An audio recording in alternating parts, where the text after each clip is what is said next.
What are you doing? Trying not to spill my coffee, obviously. You couldn't have set the coffee down? No, man. I don't do that.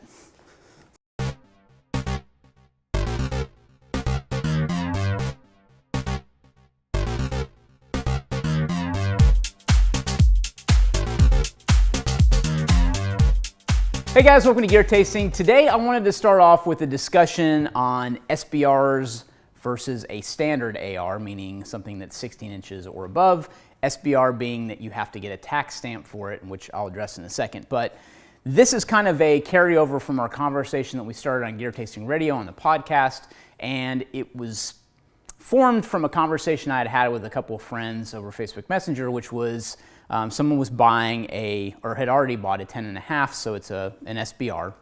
So anything under 16 inches requires you to pay $200 to the government and wait an incredibly long amount of time to get the paperwork back to be able to manufacture or assemble your 10.5-inch upper onto your lower receiver. So he had just got a 10.5 and he was looking for an optic for it, and he was trying to decide between something like a red dot sight like an aim point, like a T1 or a T2, and then between a magnified optic like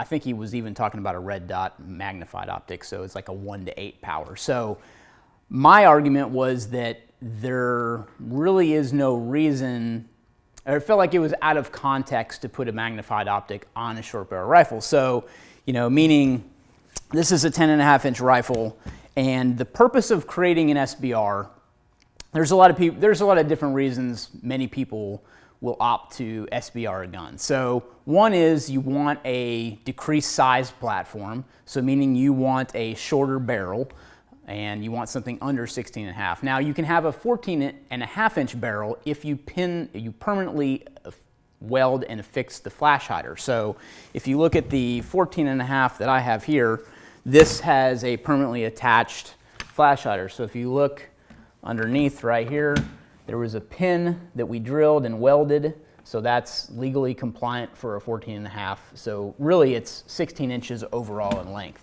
So that's how you can get around just a little bit of the law that says it needs to be 16 inches. So some people opt to do, a short barrel and pay the tax stamp, which I did on this 10.5. So this is a registered lower as an SBR. And I wanted you to see the difference in actual length here. So if we put the upper receiver in the same place, just to show you here, this is the distance. So obviously that's the correct 10.5 minus 16, or 16 minus 10.5, but you're really not saving all that much on a barrel length by doing that. So the argument that, I'm going to get a 10.5 because I want to do close quarters work, moving through a house or being able to clear my house or something like that if something goes bump in the night, it's, you're talking about that much. So in my opinion, if you have good muzzle discipline and rifle maneuverability, you don't really need to have a 10.5 to do that. And then the other argument is, well, it's lighter weight because it's less barrel. And yeah, I get that, and there really is an argument for that. But in my opinion too, with everything everybody puts on their rifles, you're really not saving that much anyway. And this happens to be a piston-driven gun. This is an LWRC upper. It's a M6A2 upper. And I'm not saving any weight because it's a piston gun. They're primarily heavier guns because of the piston mechanism that drives that versus a direct impingement gun like this 14.5 is. So, and the other thing is just the cool factor. That's another reason people do it too. It's shorter barrel, it looks cooler, it's a smaller package, and to be honest, that's kind of why I designed this 300 the way I did. So we can get into 300 in a second. But with the suppressor, I designed that to fit in the barrel when I built this. So this is a 10.3-inch Daniel Defense 300 black barrel that I purposely wanted a mid-length rail. This is a 12-inch rail from Daniel Defense as well, but I wanted something that would kind of look like an internally suppressed rifle. So once you get the suppressor on here and crank it down, that's what it looks like with the suppressor. So the whole SBR thing and the magnified optic. So, example of a magnified optic is like this Trijicon ACOG. So this is a magnified optic. It's just one example. This actually is very old. So this is when kind of the craze of running the, I don't want to break the cover because it's super fragile. The Dr. Red Dot sight was something that a lot of guys were running on top of ACOGs, and mounts came out with them. And this used to be the hotness. You'd get the magnified optic, and then you'd be able to lift your head up and you'd get the red dot sight for close-in engagement. So, that was something that came out too. And that's always an option, but in my opinion, I like the T1 and the T2 because of the fact that it's a quick acquisition sight. There's no magnification and there's no parallax, which means that if you're looking through the optic and your crosshairs are on the target, and let's say the gun was fixed on a bench rest, so it was fixed here, you could move and you're actually bringing your eye over and looking in the sight, wherever your eye is in terms of you have visibility in the sight. No matter where your eye is, you would be on target. With a sight that has parallax, or a scope that has parallax, or any kind of magnified optic, you are going to be dealing with parallax. So that means as you put your head down for the cheek rest, you would see that crosshair float in different places. So that's something that can be fixed depending on the optic you have. Like I know that my Night Force scope that I have on my precision rifle, it has a parallax setting, so you can actually dial parallax so it's parallax free at specific distances. But something like a quick acquisition sight, which you would want on a 10.5, remember we're talking about something that's close quarters, which means it's not going to be capable because of velocity to hit out to longer distances that a 16-inch barrel or a 20-inch barrel or something like that would. So you're already talking about a decreased yardage for max effective range because of that too. So I would argue that a red dot sight is important for that reason, is that you want something you're going to be able to pick up quickly as you bring up the gun. And for that, I'd want something like a T1 or a T2. And that's the aim point. So this is the T1. Then the T2 recently came out too. T2 is here on the 300. And they're both great sights, and they're night vision capable optics, or red dot sights, but I don't advocate using the night vision function. We talked about that a little bit on the podcast. You would have to, most of the time when you're running a PVS 14, you're running it on your non-dominant eye, so you can still get a cheek weld, but the problem is your night vision's here, and if your optic itself was night vision capable, you would literally have to reach over the gun, almost like guys with, what is that, astigmatism that causes your dominant eye? Cross-eye dominant, thank you. So, if you do the whole triangle thing and bring it back to your eye, whichever your dominant eye is, some guys have to look over their sight like that. So you would be kind of doing that thing with a PVS 14 to actually get the optic to function that way. And I don't think it's really necessary. In most cases, when you're shooting with night vision, you have a laser aiming device, so that's what you're actually aiming off of. You're not truly getting a cheek weld and looking through an optic when you're doing that. So I think going with the H1 route, so Aimpoint makes an H1 and an H2 now, and they're a lot less in price, so still same functionality, same features, but it's just a lower cost because of that. So I would definitely advocate that. The benefit too of the 300 is something we can talk about too, and let me kind of get some stuff together and we'll chat about that too. All right, so on the 300 platform, let's talk about some of the pros and cons of that. So you've got more versatility in the 300 platform, and that's why I built the 300, is because I wanted something that I could shoot suppressed. So meaning in a suppressed rifle, you are getting a decrease in decibels, so it's a decibel reduction by putting on a suppressor. You're also getting the benefit of flash hiding, more so than a typical flash hider. You also get the benefit of masking the direction of the shot. If somebody's listening, where the shot came from is hard to detect with a suppressor too. But the big benefit though, when you couple a suppressed gun with subsonic ammo, so meaning under 1126 is the speed of sound, so anything under 1126 is technically subsonic. So this is the subsonic ammo that Silencer Co. makes, and that's what I've been shooting out of this 300. This is a 220 grain subsonic bullet, and when you compare the bullet itself with a typical 5.56 round, you can see it's a monster. So you get a lot of the characteristics, I guess ballistics-wise, of a 7.62 round in something that is the size of a 5.56. So meaning the great benefit of a 300 is that I can take this same round and load it into a standard 5.56 magazine. So everything about this 300 gun is the same as a typical M4, meaning lower receiver, upper receiver. The only thing that changes is the barrel. The barrel and the ammunition really is the only thing that changes. So you could literally just put on a 300 barrel on a typical M4 and be able to shoot 300. So that's a benefit of it too. So not only do you get the characteristics with the 300 of being able to shoot subsonic ammo out of something that's suppressed and is short. So that's the other benefit too. You can go shorter with this and still get good velocity when you go to supersonic. So I could also shoot this with supersonic rounds, and the only thing that would change is just the round that I'm loading into the magazine. So it's extremely versatile in that regard. You're also getting, obviously you're getting the greater velocity with a bigger bullet.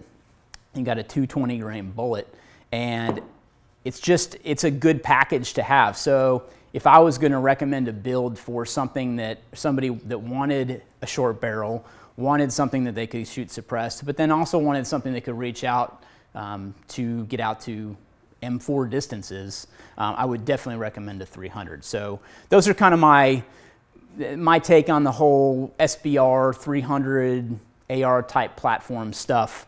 And we briefly touched on some piston stuff. I don't typically prefer piston guns just because of the proprietary parts that they have.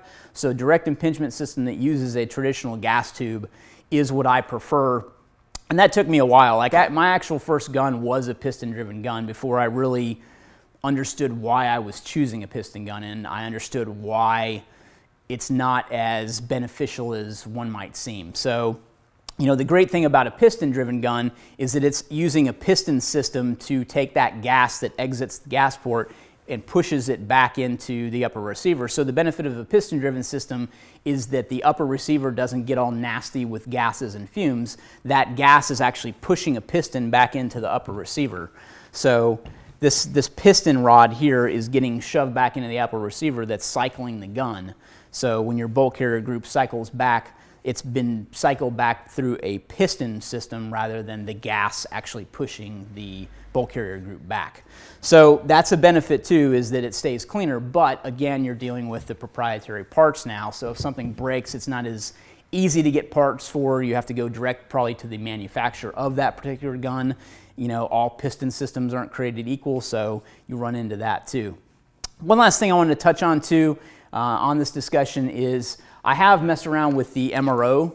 That was something that I'd been messing around with on this Radian rifle, and there is a very, very slight issue with magnification in the MRO, and I found it to, I don't know if it was me or not, but I found it to have a little bit of parallax to it. It just seemed like it wasn't as easy to acquire as the Aimpoint T1 or T2 are. So that's just my opinion on the MRO. I did want to mention that since you probably see it sitting here. That's my take on that. And I actually really like the features of the new T2, and I would probably go H2 again, like I mentioned. So hopefully that gives you a little insight on that stuff, in the SBR stuff. Sorry, one last thing. Don't mean to be long-winded, but you might have seen the Law Tactical folding stock adapter on this. This is an option too, so a lot of people want a shorter barrel because they want to transport it or something like that, but you can get one of these Law Tactical folding adapters, for any kind of AR system, so you have the ability to fold the stock, thus creating a smaller platform too. And you can do that on a 16-inch or a 10.5, so it really doesn't matter. That's an option too.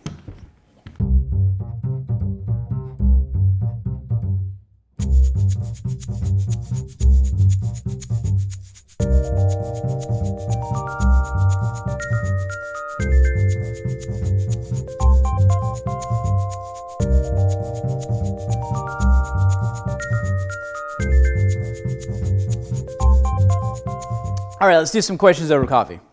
First one comes from Ben D on YouTube. What's your opinion of SBRs versus bullpups?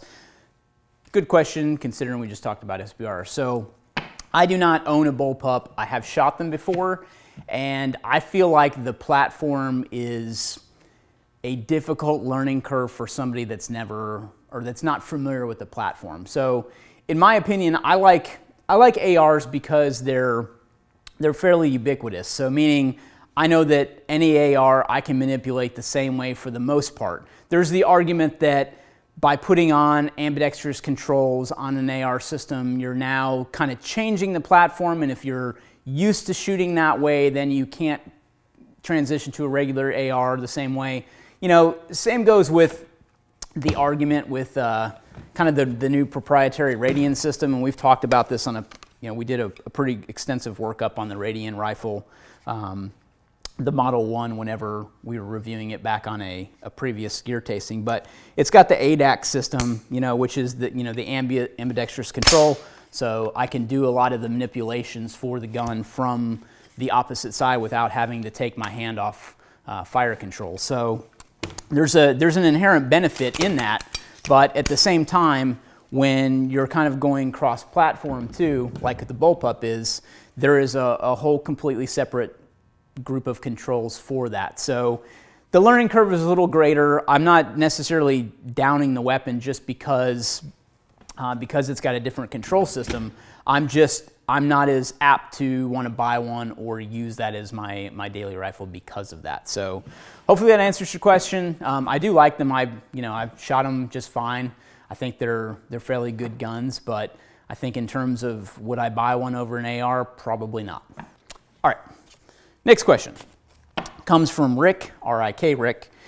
Can you guys recommend basic manuals for prepping, PDF over plumbing, car repair, etc., or military manuals? So I pulled a few books that I have that classify as, I guess, military manuals or things that I think would be worthwhile to mention manual-wise. I'm a very avid reader. I have a lot of stuff on my shelf, but I wanted to just kind of grab stuff that were actually military manuals or stuff that really related to that. So I think one of the first things I read was probably the Boy Scout handbook whenever I was younger. So if you haven't read that or you weren't a scout, I would highly recommend picking up that or something like an older Explorer manual. This is from the 50s, and this is a wealth of information on everything from knots to cooking to survival things. It's a great book. Kind of the upgraded version of that, I guess, would be something like the SAS Survival Handbook, which my pages are currently falling out of. It's definitely an old book and one that I've looked through quite a bit. But that would cover a lot of kind of the survival type stuff. But then there's also great information in the military manuals that are all pretty much open source now. So the old FM military manuals, this is what they really look like, the field manuals. This is the actual field manual itself as it was printed from the Department of the Army. But they've kind of transitioned to open source information, so a lot of people pick them up and create books like this that are available on Amazon, so you can buy stuff like this, but really all the content comes from, like it says right here, the U.S. Army Guide to Rigging FM 5-125. So even though this looks like a new book, it's really all the information from the FM manual, and a lot of them you can find for free online as PDFs. So you don't necessarily have to buy the physical copies of these either, but this looks like a Xerox copy of the front of the actual book, and this again is just the FM manual from the SEER book. This is a U.S. Army map reading and land navigation handbook. Again, this comes from an FM manual. The Ranger handbook is pretty cool. If you haven't checked this out, this is one that I would recommend even buying a hard copy of, even though this is pretty much available online too. But the Ranger handbook is great for information like that too. As far as your other question, in terms of like car repair and plumbing and stuff like that, I don't really have a good resource for that. I hire a plumber, so I'm somewhat handy when it comes to that, and I like thinking that I can fix things, but at the end of the day, I'd rather hire someone for specific things. I know you're probably thinking like one of these days I could have to do plumbing by myself, and great point. However, I have really screwed stuff up when I've tried to do it myself. So I don't know. My dad has some old books that got passed down to me that had repair stuff on electrical and plumbing and stuff, and I've got those. I think they're old like Sears how-to books or something like that. But anyway, hope that answers your question. All right, next. Also from Rick. What's up with Rick? Rick asked, you asked too many questions, Rick. Do you ever upgrade your boots with different laces? Is paracord a good alternative? Yes and no. So I have used paracord in plenty of boots and different laces for shoes and things like that too. However, paracord can, when it gets wet, it can expand or contract. So sometimes you can get like a shrinkage type issue where it'll put pressure on your foot in places that it shouldn't because of that. We make a lace called the Escape laces, and these are made out of made with DuPont Kevlar material. We have to be very specific. But they come in black and brown in different sizes, and they're waxed. So if you're familiar with like hockey laces, they kind of have a waxy coating on them, so they don't fray as easy, and they're a little bit better in wet conditions. But that's an option too. So both paracord and even the Kevlar-based stuff that we sell can friction saw out of zip ties. So that's why we call them escape laces. Great for an illegal restraint scenario where you are illegally restrained and trying to get out of something like a zip tie. Great to take off, tie a couple knots in, which is why you should read manuals like this or watch our videos on how to tie knots.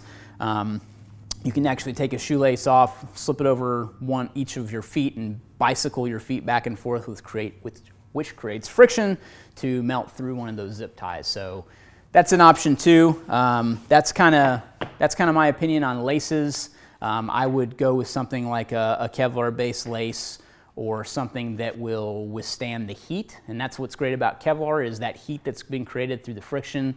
The Kevlar will withstand that, whereas I've broken paracord before and actually melted through the paracord while I was doing that on a particular restraint. So just my opinion on that. Thanks for the questions. Appreciate it. Thanks for watching Gear Tasting. Remember, my little reminder lately is to subscribe to the channel. We've got a lot of people that watch and don't subscribe, so we'd love to get your subscription if you're not subscribed. If you like what we're doing here on Gear Tasting, click that little subscribe button. Actually, what is that? The ding, ring the bell. I hate that. Put the little thing on that says notifications so you know when we create videos. You'll be the first to know so you can watch them. Hopefully, please subscribe. Anyway, if you like what we're doing here, also, we've got a Patreon channel, patreon.com/ITS. We've got some rewards for you contributing to our content like that if you're interested in supporting us in that way. And as also always, use the pound tag Gear Tasting on any social media network. We will find your questions and get them answered here on the show. Thanks for watching.